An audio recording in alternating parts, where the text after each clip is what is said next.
1 Timotius 4 ayat yang ke-8, firman Tuhan berkata, saudara, seperti ini.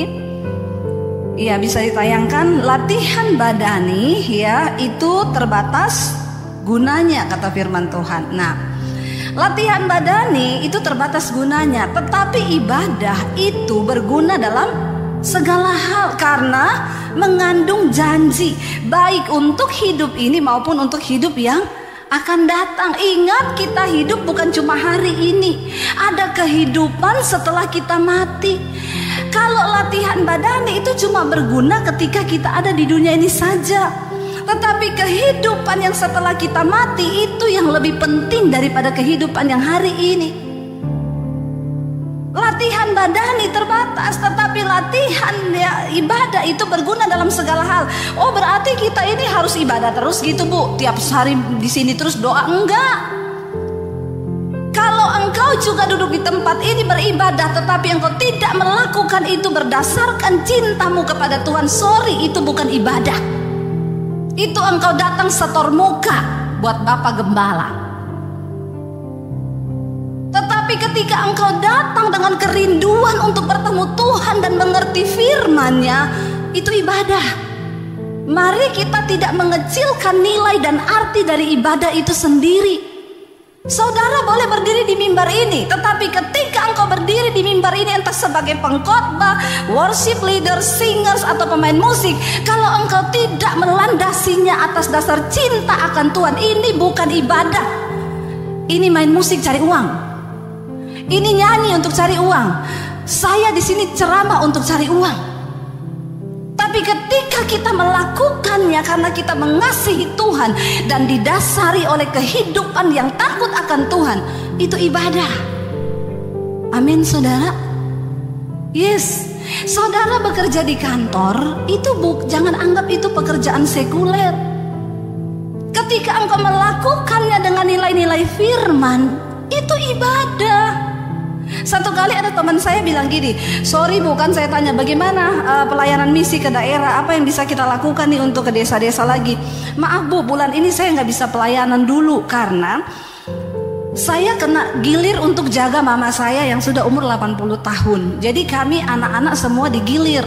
Jadi bulan Januari di kakak yang pertama, bulan Februari di yang nomor 2, nanti bulan ini kena giliran saya untuk jaga mama 1 bulan. Jadi saya tidak bisa pelayanan. Saya bilang, Pak jangan salah loh, itu juga pelayanan yang mulia di hadapan Tuhan. Jaga orang tua itu juga pelayanan.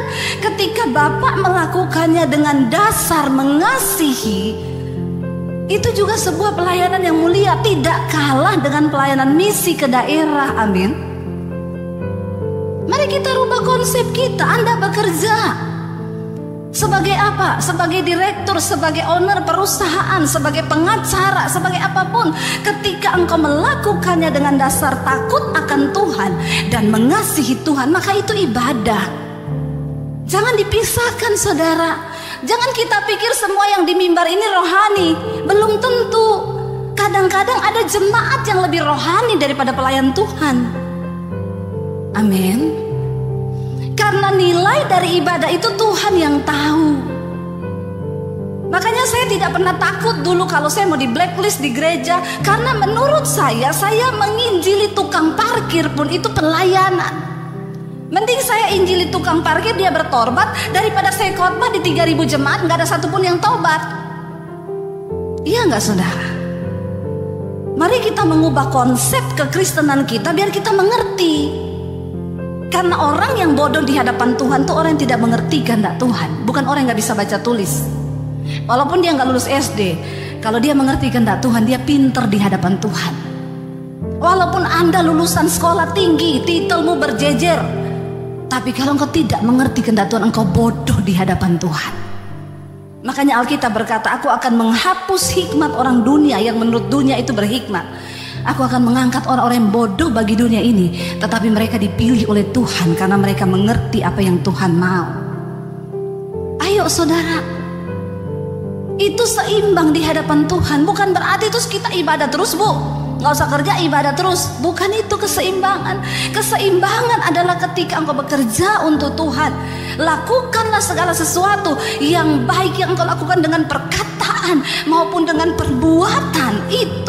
ibadahmu di hadapan Tuhan.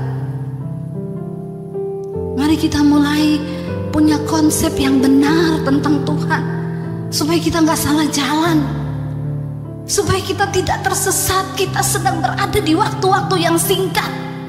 Berhenti main gereja-gerejaan, berhenti main Kristen-Kristenan. Dia Tuhan yang melihat hati saudara dan saya. Dia menginginkan engkau memberi hidupmu dimanapun engkau berada. Beribadahlah kepada Tuhan. Takutlah akan Tuhan, saudara. Saya ini mengucap syukur dipanggil Tuhan. Dari antara keluarga saya dipilih Tuhan. Ya, siapa yang sudah mengenal saya? Yang belum kenal, kemana aja saudara? Tolong subscribe channel YouTube saya, Debbie Basdir. Jangan lupa like, share, dan komen. Iya, Debbie Basdir TV. Saudara, saya melihat bagaimana Tuhan mengubahkan semua. Otak kita ini perlu dicuci oleh firman. Perlu. Ada yang bilang, Bu, saya lihat-lihat ibu ini khotbahnya mencuci otak. Iya, kita perlu dicuci otak kita dengan firman. Kenapa? Sudah terlalu banyak konsep dari kecil yang salah, yang masuk di otak kita itu tidak sesuai firman. Firman Tuhan, makanya Alkitab bilang berubahlah oleh pembaharuan budimu, supaya engkau dapat membedakan mana kehendak Allah, apa yang baik, yang berkenan kepada Allah, dan yang sempurna. Itu yang Tuhan mau, saudara. Ayo kita mulai belajar beribadah dimanapun. Makanya ayat yang berikutnya, ayat yang ke-9 dikatakan di sana apa, saudara? Rasul Paulus menulis surat ini buat anak rohaninya Timotius. Ya, dia bilang latihan badani terbatas gunanya. Mungkin Timotius karena masih muda tiap hari nge-gym. Makanya Rasul Paulus bilang, ingat ya, latihan badani itu terbatas gunanya, tetapi ibadah itu berguna untuk segala hal. Coba ayat 9. Makanya Rasul Paulus berkata di sana, perkataan ini benar dan patut diterima sepenuhnya. Ayat yang ke-10 dia katakan apa? Ya, ayat 10. Kayaknya multimedianya kurang copy nih. Ayat 10, 1, 2, 3. Itulah sebabnya kita berjerih payah dan berjuang, karena kita menaruh pengharapan kita kepada Allah yang hidup, juru selamat semua manusia, terutama mereka yang percaya. Dia bilang itu sebabnya kita nih berjerih payah dan berjuang. Bukan berarti ketika engkau ikut Tuhan engkau sudah tidak berjerih payah, tidak berjuang. Banyak orang punya konsep yang salah. Dia pikir ikut Yesus enak. Makanya banyak orang itu tersesat jadi Kristen. Ada yang tanya, Bu, kenapa ibu bisa kuat menghadapi tekanan ketika terima Yesus? Saya mau dibunuh sama orang tua saya diusir dari rumah, gak boleh bawa ijazah. Kalau kamu ikut Yesus, pergi. Aku mau lihat Yesus kasih makan kamu pakai apa. Kalau kamu tidak ada ijazah. Saudara, saya pergi tinggalkan keluarga. Ada yang tanya, Bu, kenapa ibu bisa kuat menghadapi tekanan yang begitu berat karena percaya Yesus? Saya bilang mungkin salah satunya karena saya belum mendengarkan khotbah pendeta-pendeta. Saudara mengerti maksud saya? Karena terlalu banyak pendeta yang sudah mengajarkan ikut Yesus enak. Ikut Yesus itu pokoknya semua ya. Jadi sultan. Siapa yang pengen jadi sultan? Ya, sekarang kan ada yang bilang kita dipanggil untuk menjadi sultan. Pergi ke segala bangsa, jadikan semua orang sultan, kupret. Mau jadi crazy rich, yang ada crazy-nya aja nggak dapat rich-nya. Ini kok khotbahnya tinggal 5 menit sih. Saya baru pembukaan loh. Tinggal 5 menit Pak, serius. Astaga, pelit banget ya. Nggak bisa lebih Pak. Boleh kan? Nggak kena charge kan?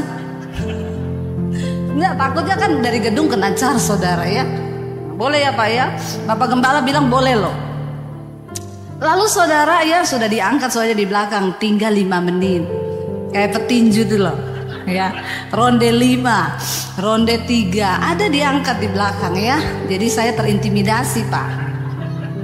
Kalau udah diangkat tinggal 5 menit kan saya memang kita ngerti ya, karena ibadahnya padat. Saudara ya, makanya Rasul Paulus bilang kita berjerih payah dan berjuang. Kenapa saya bisa kuat? Karena pertama saya jadi Kristen, saya baca Alkitab. Saya nggak dengar khotbah pendeta yang banyak iklannya. Orang Kristen kalau jadi Kristen yang naik motor jadi naik mobil, mobil Avanza jadi Innova, nanti jadi Fortuner, jadi ini. Banyak iklan. Jadi ketika itu tidak terjadi, kita stres, kita kecewa. Di mana Tuhan? Yesus bilang, siapa yang ingin jadi muridku, sangkal dirimu, pikul salibmu, ikut aku. Kalau engkau gak bisa pikul salib, jangan ikut aku. Salib kita tuh apa? Istrimu kadang menjadi salibmu, suamimu itulah salibmu, anakmu itulah salibmu. Nggak usah cari-cari salib di tukang kayu bikin salib. Di dalam rumah tangga kita sudah banyak salib. Persoalan yang kita hadapi membutuhkan apa itu salib? Bayar harga sangkal diri. Aku mati Tuhan supaya kehendak-Mu yang jadi atas hidupku. Itu loh yang Tuhan mau. Saudara Rasul Paulus bilang kita berjerih payah berjuang. Jangan tidak seimbang hidupmu. Lalu saya pengen ya, karena ini memang sudah mau selesai. Bahaya sekali ketika kita ini hanya memikirkan keinginan daging dan jasmani, sehingga banyak orang datang kepada Tuhan hanya mikir kepentingan dirinya, dan akhirnya kita main judi sama Tuhan. Kita pikir untung rugi. Satu kali orang banyak mengikuti Yesus, saudara. Mari kita buka Yohanes, Injil Yohanes pasal yang ke-6 ayat yang ke-25. Lalu kita selesai ya. Injil Yohanes pasal yang ke-6 ayat yang ke-25, kita lihat bersama firman Tuhan di sana begini, saudara. Ketika orang banyak menemukan Yesus di seberang laut itu, maka mereka berkata kepadanya, Rabi, kapan, bila mana engkau tiba di sini? Manis banget kan? Mereka bilang ke Yesus, ya ampun Tuhan, kapan engkau datang ke sini Tuhan? Mereka datang berbondong-bondong kepada Yesus. Yesus itu bukan orang yang basa-basi. Yesus itu gak suka menjilat. Yesus itu gak suka yang ngomong di depan manis, di belakang lain. Mirip-mirip saya lah. Saya yang mirip Yesus, bukan Yesus yang mirip saya. Berdosa, bertobat. Ayat yang ke-26, apa yang Yesus bilang kepada mereka? Yesus menjawab mereka, Aku berkata kepadamu, sesungguhnya kamu mencari aku bukan karena kamu melihat tanda-tanda, melainkan karena kamu telah makan roti itu dan kamu kenyang. Tuhan tahu apa yang ada di hati kita. Tuhan tahu apa maksudmu mencari Dia. Tuhan tahu apa niatmu beragama. Tuhan tahu apa isi hatimu ketika engkau datang pada Tuhan. Mari kita berhenti menjadi orang Kristen yang cuma cari kepentingan diri, tapi kita mau belajar mati dan berkata, Tuhan, apa kehendak-Mu bagi hidupku? Sekalipun itu berat, aku mau membayar harga. Tuhan tahu hari ini. Yesus bilang kepada mereka, Aku tahu kamu datang bukan karena melihat keajaiban yang aku lakukan. Kamu datang bukan karena kamu ingin cari pribadiku, tapi kamu datang karena kamu sudah makan roti itu dan kamu sudah kenyang. Dan mereka berpikir, mereka datang kepada Yesus untuk memperoleh keuntungan dan keuntungan dan keuntungan.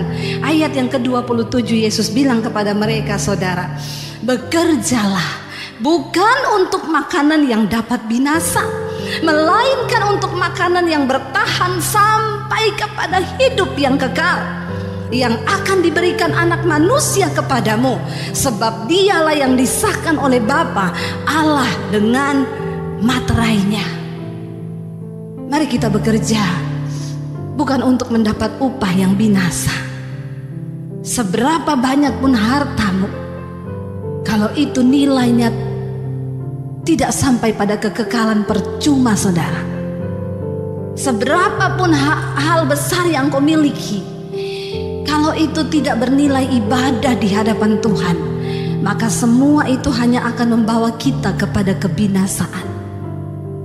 Yesus bilang, bekerjalah untuk makanan yang sampai pada kekekalan. Ubah cara pandang kita hari ini. Di dalam rumah tangga, engkau menghadapi suamimu, itu ibadahmu. Engkau menghadapi istrimu, itu ibadahmu. Engkau menghadapi anak-anakmu, itu juga ibadahmu. Mari kita berjuang, saudara, untuk apa? Untuk mendapatkan perkenanan Tuhan hari-hari ini. Bekerjalah bukan untuk makanan yang dapat binasa, tetapi untuk makanan yang sampai pada kehidupan kekal.